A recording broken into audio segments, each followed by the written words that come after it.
Hello friends, welcome back to my channel. আশা করি তোমরা সবাই খুব ভালো আছো আর আমিও খুব ভালো আছি। অনেক দিন ধরে ভাবছিলাম একটা পদ্ম গাছ লাগাবো, কিন্তু পদ্ম গাছ পাবো কোথায়? নার্সারিতে গেলে যা চড়া দাম চাই, আর তাছাড়া আমার এরিয়া থেকেও অনেকটা দূরে, সেখান থেকে আনাও সম্ভব নয়। অনেকেই দেখছি যে বিভিন্ন অনলাইন থেকে পদ্মের বীজ কিনে তার থেকে চারা তৈরি করছে। সেই জন্য আমিও ভাবলাম যে আমি একবার চেষ্টা করে দেখি যে চারা আমি করতে পারি কি না। নার্সারিতে গিয়েছিলাম, ওরা বলেছিল বীজ থেকে চারা করা সম্ভব নয়। সম্ভব, তবে তোমার মতো মানুষ পারবে না, আমরা নার্সারি যারা করি তারাই পারবো। আমি জানি না যে কিভাবে পদ্মের বীজ থেকে চারা তৈরি করে।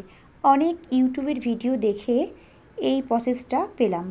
তো এটা ঘষতে ঘষতে আমার আঙুল দুটো পুরো ব্যথা হয়ে গেছে।